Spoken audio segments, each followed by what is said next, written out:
Los ex británicos eran dirigidos por el mismísimo Jackie Charlton, hermano de Bobby, que alineó en aquel partido en Wembley de 66 y que también levantó la Copa de Campeón del Mundo para Inglaterra.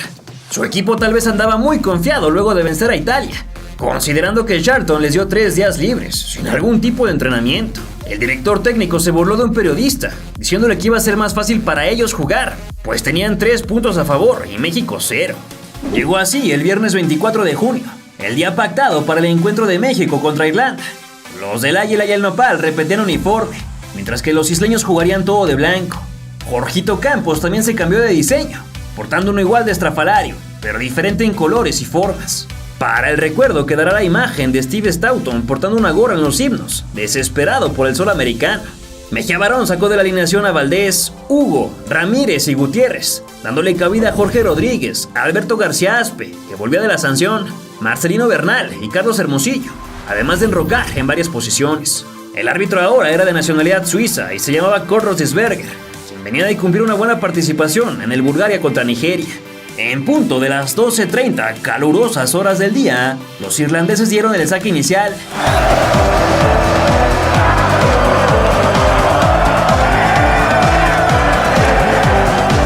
Schwartz, después de décadas en los medios de comunicación, Sí, claro. es el elegido. A ver si... ¿Sabes qué pasa? Dicen que su primer movimiento va a ser vetar al Caramelo. El Caramelo me cae bien, güey. No sé por qué a la gente le cae tan mal el Caramelo. Un día me llevó en Uber a un hotel y le di $20. Me dijo, no. Y yo, gracias, güey. ¿Qué te digo? No tengo comentarios sobre el Caramelo, pero tropicalizamos esta cosa conocida como el Día de Medios. Me toca a mí ejecutarlo. Esta madre de ponle cara, ponle rostro, y si tienes aquí a Henry Martín y aquí a Nico Ibáñez, tú estás en medio entrevistándolos.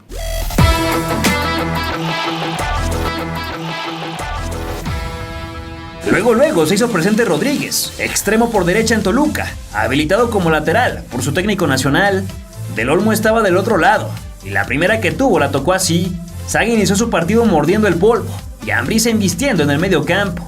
Muchos minutos del arranque se jugaron solo por la zona izquierda, en dirección al ataque verde, con faltas, saques de banda y despejes siempre a ese sector. Sin embargo, la primera de peligro llegó del otro lado, justo cuando el sol se escondió. Terry Phelan ganó en velocidad y centró hacia Tommy Coyne, quien se quedó a pocos pelos de poner el 1 en el marcador. En el saque de meta, el Brody provocó varios paros cardíacos en su tierra natal, arriesgando el balón sin motivo aparente. Luego él y su saga se aferraron a salir jugando, como lo hicieron en Ecuador un año atrás. Otra vez el corredor izquierdo era el favorito del juego, hasta que el del brazalete colorado tumbó al que debutaba en la justa. Al minuto 10, García y Hermosillo se acompañaron en otra de esas que son como profecías del futuro cercano. Aunque en esta ocasión Ambriz desperdició una que ni mandaba a hacer. Fue por derecha que el del Atleti quiso centrar, pero lo hizo pasado. A Campos lo presionaron y prefirió expulsar. El 10 bajó para armar, pero su capitán Nacho la volvió a perder. Roy Keane filtró hacia Ray Houghton, que no estaba en posición adelantada, pero aún así se marcó. Otra vez le mandaron marca personal a Luis Roberto, aunque esta no sería tan pegajosa. Como leones hambrientos, los aztecas rodearon a los irlandeses, hasta que el hoy comentarista le pegó como para practicar. Las nubes de Florida iban y venían, en lo que Bernal y Staunton competían por el balón. Los dos García se acompañaron bien, hasta que Aspe quiso devolver. Eire, la palabra en irlandés para decir Irlanda, solo sabía llegar a veces, pero se notaba en esos días sin entrenar. Ambriz se aventuraba a barrerse sobre el flemático boxeador King, mientras Campos mostraba el dominio de su zona, y Coyne buscaba inventarse un penal. The Green Army no era tan alta como la Noruega, así que trataban de jugar al pie, pero aún así a los nuestros les costaba controlar el juego de aire. Por cierto que el abanderado ya era un buen amigo.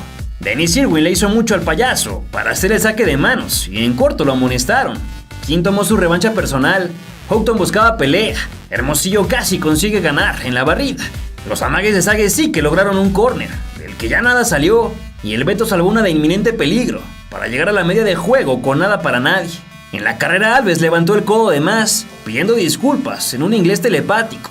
Curiosamente la FIFA sí supo escribir su apellido, a diferencia de la CONCACAF en su Copa Oro. Los europeos no generaban un ápice, así que el de Aston Villa cañoneó, pero se le fue lejano. El problema era que el Tri tampoco espantaba, a pesar de que Hermosillo estaba dando el ejemplo de cómo jugar como poste. En el momento más insospechado, Staunton jugó con las manos, y en el corazón del área Townsend se lanzó de paloma, quedando muy cerca de abrir el marcador, con todo y su antebrazo, pero el guardameta salvó tiempista. En el contraataque Marcelino puso un centro de 3 dedos, casi con desidia, que sin embargo voló hacia Luis, pero el bote no favoreció y a todos decepcionó. La toma lateral nos dejó ver la solución de la FIFA, que permitió a los auxiliares lanzar bolsitas de agua desde todas partes del campo. Y llegó entonces el minuto 44. Bernal condujo por la derecha, esquivando a uno y tocando a Hermosillo, que nomás le puso el zapato para asistir a Luis García Postigo. El centro delantero nato ni siquiera lo tuvo que analizar, solo levantó la pata derecha y con potencia y colocación descosió la pelota, derrotando a Pat Bonner, en lo que fue un golazo para el recuerdo, pero opacado por tremenda celebración, una de las más estampadas en nuestras memorias futboleras. Se viene la jugada, se le va abriendo el espacio, tocó para Carlos, puede ser, disparo,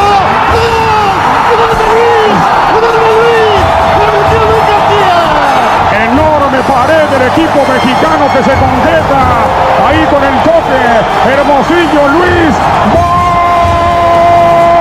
al fondo! El equipo mexicano está adelante, 1-0. Después de la explosión en éxtasis, dio tiempo para ver a la jirafa Charlton enrojecida por la duda, además de la falta y amonestación para Del Olmo, culpa de Jorge Campos, y que afectaría muchísimo rumbo a los octavos de final. Hey, perdón por interrumpir el video, nomás quería decirte que si eres parte de este 87% de personas que consumen nuestro contenido, pero que no se han suscrito, a que te animes a hacerlo. Solo tienes que darle clic al botón rojo que está aquí abajo, y ya con eso nos vas a ayudar un montón para seguir haciendo esos documentales y continuar narrando la historia de nuestro balompié.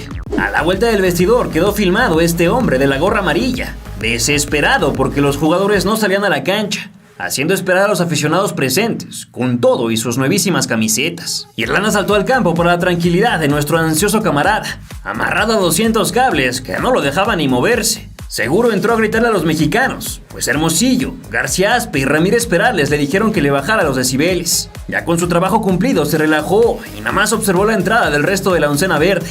El inicio del segundo tiempo estuvo enmarcado por esta bandera nacional modificada, con la palabra Nesa, y este termómetro, que si no estaba descompuesto, señalaba una temperatura de 110 grados Fahrenheit o 43 grados centígrados. Un clima insoportable para ser espectador, pero inhumano para jugar al fútbol. Una vez que la banca se acomodó en su lugar y de que este personaje diera el cue, arrancaron los segundos 45. En el primer centro irlandés, Campos volvió a sentir el rozón y se hizo el muertito, suficiente para que le dieran la falta a favor. Luego continuó su película con algunos amagues para matar el tiempo. Y entonces el Beto García Aspe recortó, corrió y le pegó con la diestra, su chueca, que correspondió y la mandó abierta, aunque no tanto. El vasco se tomaba muy a pecho su papel de segundo entrenador y vio en primera fila la espectacular filtrada hacia Luis Roberto Alves, que en toda su carrera con el América metió 400,000 goles desde esa misma posición, pero que en el máximo escenario se comió su segundo del torneo. ¿Quién ganó a puro pulmón? Solo que terminó mal.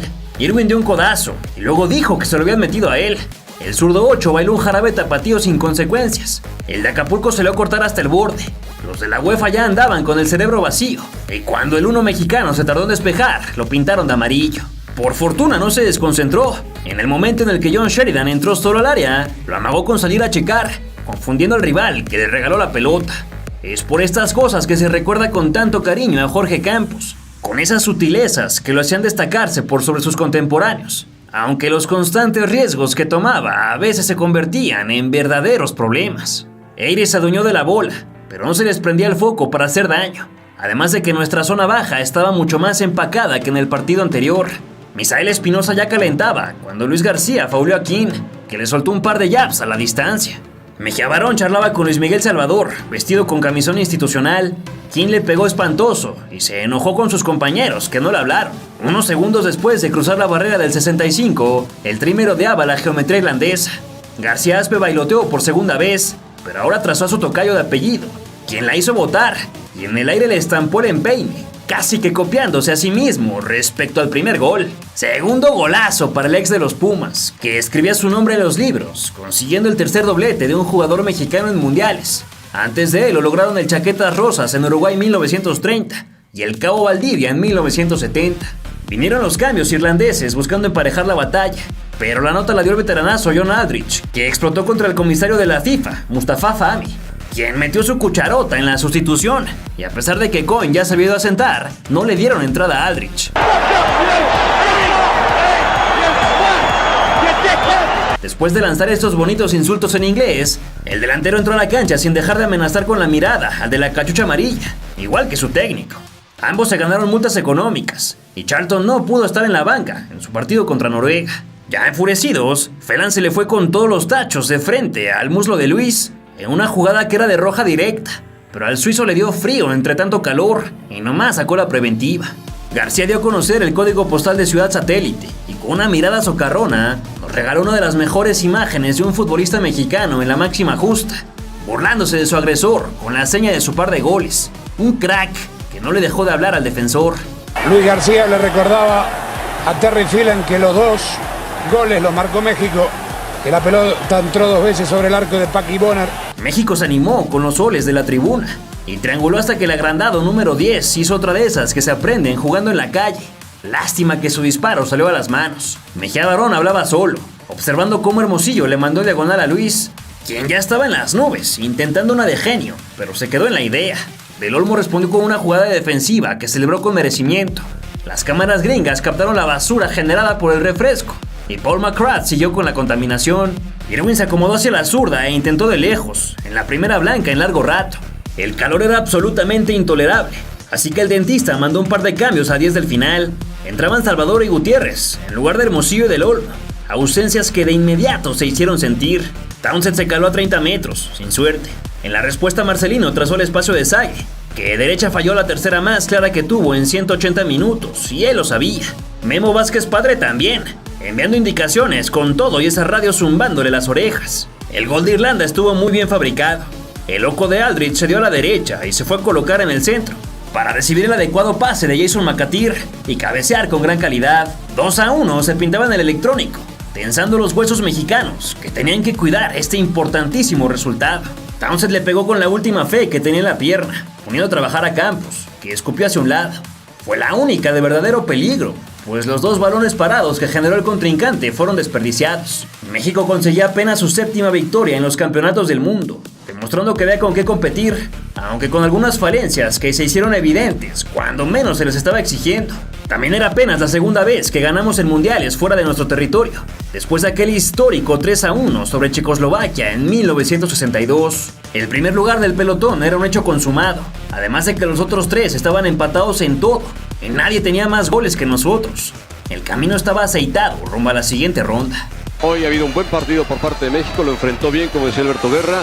Ojalá México olvide que no puede enfrentarse a todos como lo puede hacer el día de hoy y enfrenta a Italia con esa gallardía, ese coraje, ese empuje que jugó hoy.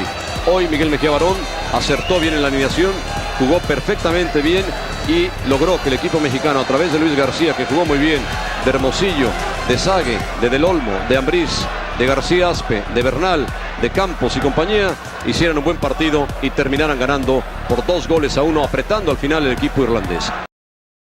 Por supuesto que el protagonista de las siguientes portadas fue Luis García, que tenía una leve gripa, pero nada importante. El mundo estaba sorprendido y hablaba maravillas de nuestra selección, vaticinando un empate en el siguiente partido. Ese se jugaría otra vez en la capital de los Estados Unidos, así que el traslado hacia allá fue de inmediato. Los días previos fueron de pura felicidad, pues todo indicaba que el Tri lo iba a lograr.